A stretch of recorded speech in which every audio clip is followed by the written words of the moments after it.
Darkend is a medium-scale, strategy-oriented Skyrim campaign based off the Dark Souls playstyle and theme. It's relatively short to complete compared to other mods I'd consider medium-scale. You could basically complete this in 1 to 2 sessions depending on how dedicated you are.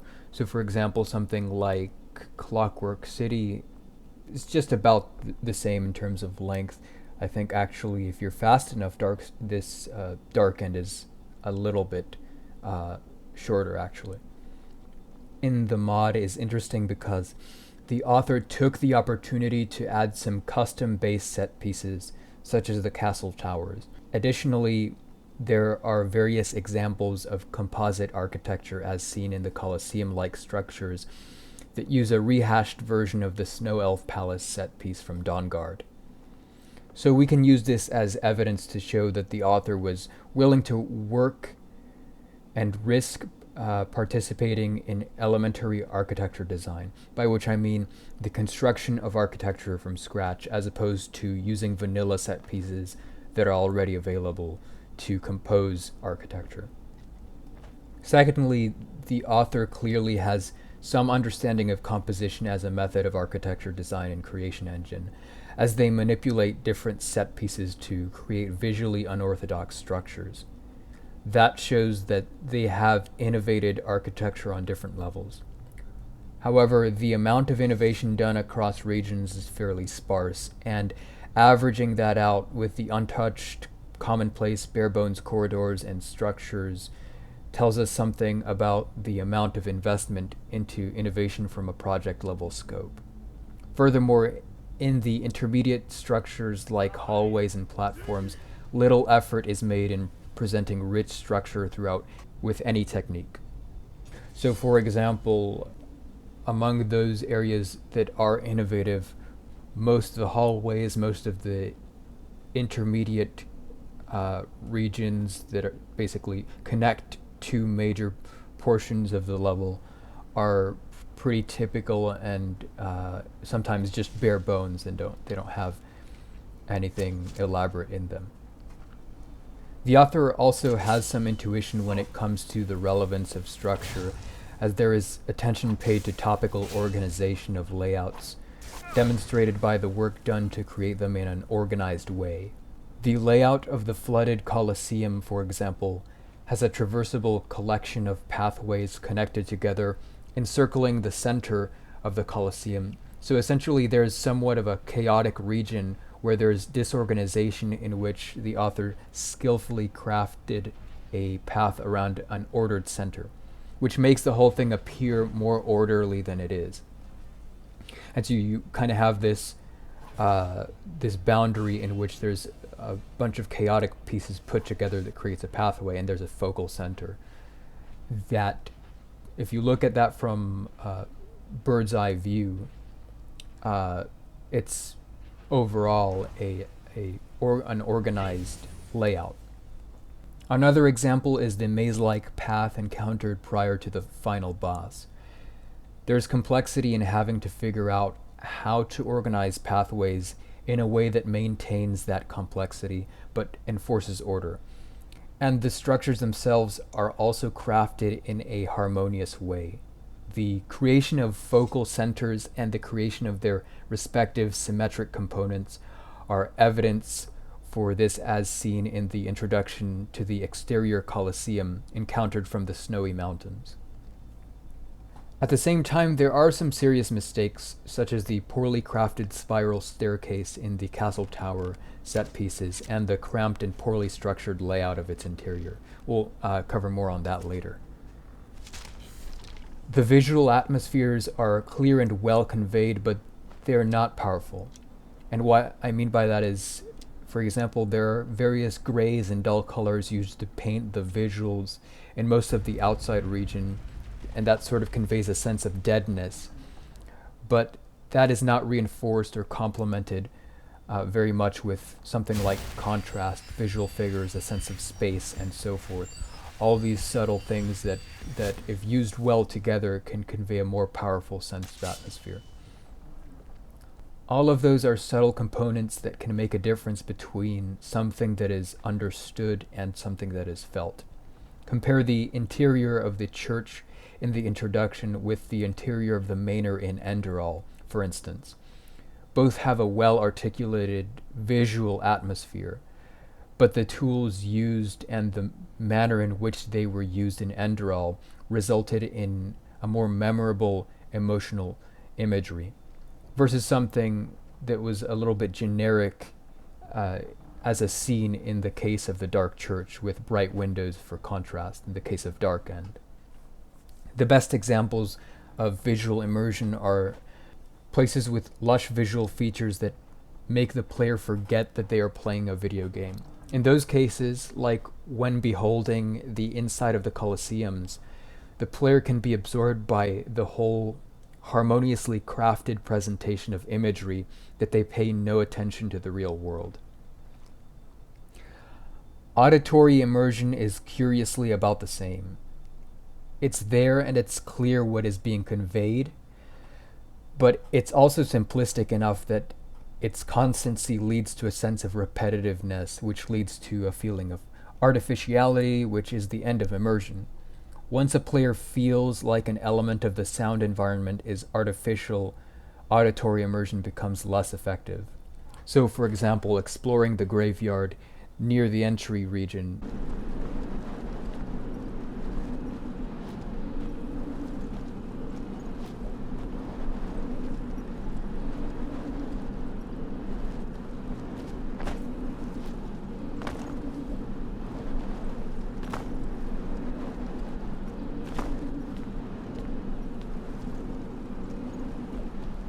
you'll hear the wind quietly howling in a gruff and unsettling tone.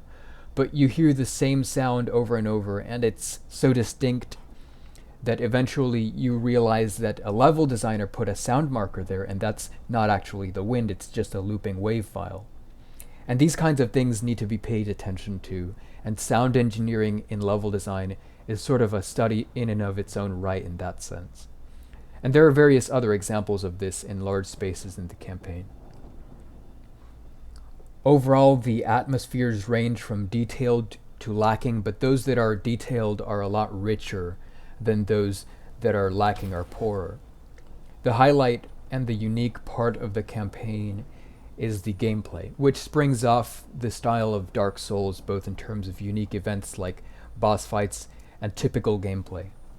The balance of short interludes between groups of enemies work well to maintain a balance between exploration and activity, even though there are some occasions, such as in the dark hallways, for example, where there are excessive pauses or there's some difficulty figuring out how to continue, which slowly ushers boredom. The contrasts between typical encounters and boss fights also added to a heightened sense of attention, and the different kinds of levels in which enemies are presented led to varying combat scenarios that contributed to the entertainment value. There's also a clever organization of enemies seen throughout the mod.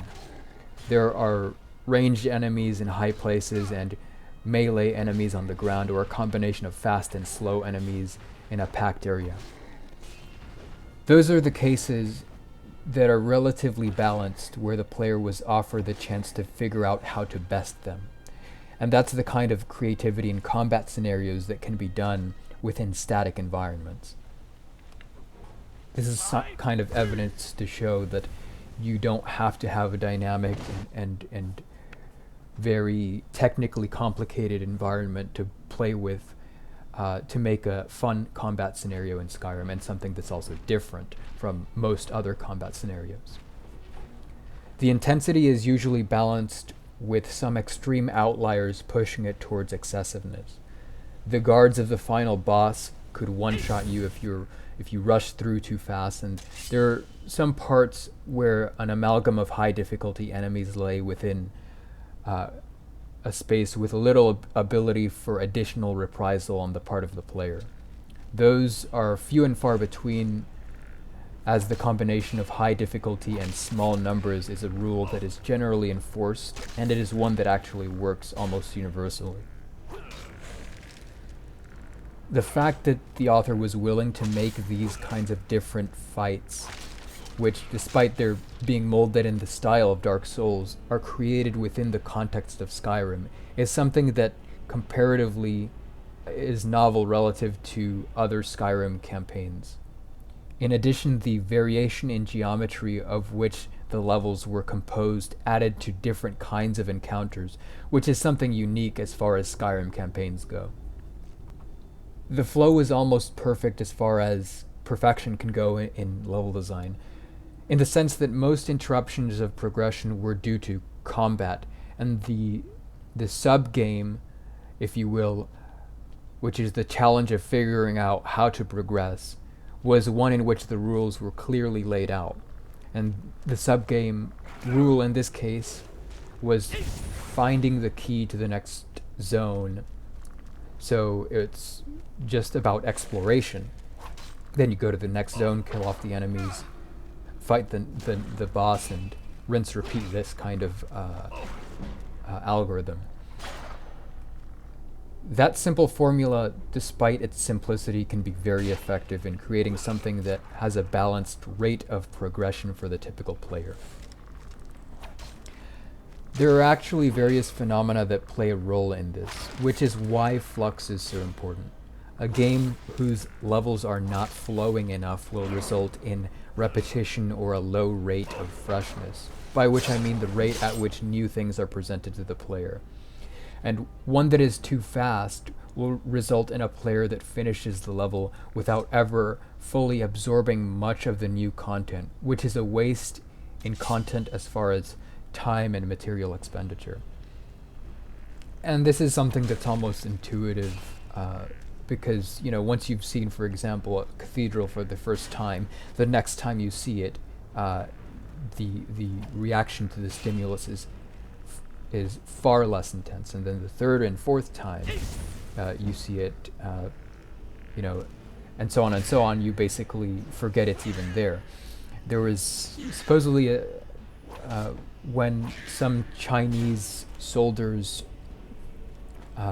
were escorting Westerners to the Chinese capital around the medieval era. The Westerners, or is more around the 1800s, but the Westerners were basically amazed at the Great Wall of China. At the same time, the Chinese soldiers were confused as to why they were amazed, and they didn't really care that it was there, right? So being in the presence of something has a normalization effect, and this also happens on different levels. So if you provide that kind of same repetition in a game, people will more quickly get bored. This is something that is basically neurobiologically driven, so it's almost universal.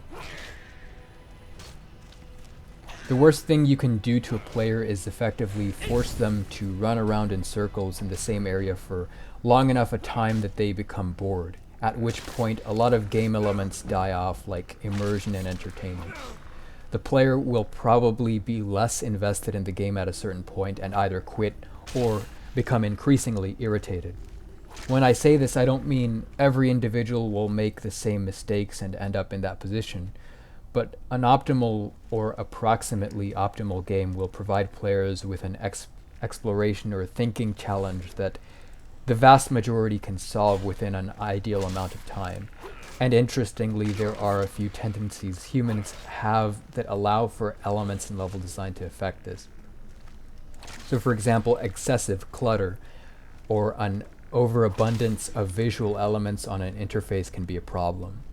Studies like Wiggins in 2002 on resources and performance prediction discussed phenomena like the visual stimuli threshold around which performance deteriorates when humans try to perform a task on an interface. Too many visual elements stimulating human vision leads to an encumbered user. Similarly, humans tend to perform better at multitasking with two separate operative systems than with two elements in one system. So for example, something like driving and using the visual portion of a GPS is harder than driving while listening to the GPS voice. So it's almost as though the visual domain and the auditory domain have separate finite resources. Having two visual structures to interact with takes more resources from only the visual domain, whereas if you separate them, it's kind of an intuition that you'll be taking some auditory resources and some visual resources, in which humans seem to tend to do better performance-wise at completing a task. And when I say multitasking, I mean it's just about multitasking, but it's not exactly at the same time. And generally speaking, some of you might wonder if such scientific research is relevant in game design at all. And to some degree it is, but that doesn't mean every game company uses it or something like that. But it's not nothing. Let's just say, let's put it this way. There's a reason why Fortnite is addicting to so many people, and why some people can't stop making microtransactions. Some game companies are paying attention to these things on different levels. So the visual impact in this campaign is somewhat muddy as far as visual awe goes. Some parts of the campaign have egregious presentations. The custom-made castle towers are basically appalling as far as texturing and detailing, and technical execution to some degree. You'll notice that there's tons of texture clipping on it, and it's basically textured with one image completely. The geometry is very primitive and the texture is incredibly low quality. Basically, you could easily find a few examples where there are game engines that are over a decade older than Creation Engine that have, levels with similar geometry, similar to that castle tower, that looks so much better as far as detailing and appearance. This basically looks like a really bad Half-Life map with really bad lighting, and there's really no excuse for this. UV mapping primitives is incredibly easy, so this just boils down to ineptness or laziness, or a combination of both. There are also some awkward presentations that were a bit strange, like the contrast in the church between the purely black ambient and directional colors and the unlit glass windows. The saving grace is the set of visually iconic imagery like the fire and water coliseums and the icy palace exterior, which present rich and varying aesthetics. Unfortunately, the cases where the visual presentations are terrible are so immediate that they are not forgotten in light of those that are so well put together. The outside world isn't especially awing and serves as an example of how outside worlds can easily be uninspired. There are as many conceptually grand places as there are dull ones here. So it's kind of a mixed bag. The Colosseums had a larger-than-life feeling to them, but there were quite a few many cramped and temperamentally insignificant places, like the sewer and the jail area, that didn't contribute to the memory of the whole world. Most of the visuals and imagery weren't especially creative, save for the gold of the campaign, which is the Colosseum map set. The pitch black church is a bit of a generic site. The presentation of the fortress was very typical, as were the hallways. There were some portions of the campaign that ameliorated this issue, that were compositions such as the bridge between the icy Colosseum and the terrain. Now, there isn't really very much of a storyline here, and I'm going to assume that the author did not intend to contribute to storyline, and so I'm going to omit that component and normalize the score instead. There are some books here and there in the campaign, but they really hardly serve much of a purpose, and the gameplay is not story-driven at all. Eventually, I plan to lay out a self-criticism of the current system and look at touching up some improvements potentially, but as far as omitting a subcomponent, that's not a problem because we can just normalize the quantity. Now, someone posed the claim that this mod was a masterpiece, which is a bold claim, and you have to think about what a masterpiece is, right? A masterpiece basically, I would say a masterpiece as far as level design goes is something that transcends the fundamental elements on which level design is generally built, as well as something that cannot be represented in any definitive way by something else or the composition of other things. It's something so unique and so well put together that you can't really refer to something else as the inspiration, architecturally, atmospherically, visually, auditorily, of that thing. Right, and so it's a bold claim. It's a really bold claim to say it's a masterpiece. Is it a masterpiece? No, not really. Is it a decent mod as compared to most other mods? Yeah, I would say it's decent. Maybe the claim was made facetiously, or overzealously, but it's kind of a silly claim. It's a masterpiece. Well, no, not really. No, there are a lot of poor elements of the mod that are hardly any better than vanilla Skyrim, for example, as far as a score comparison.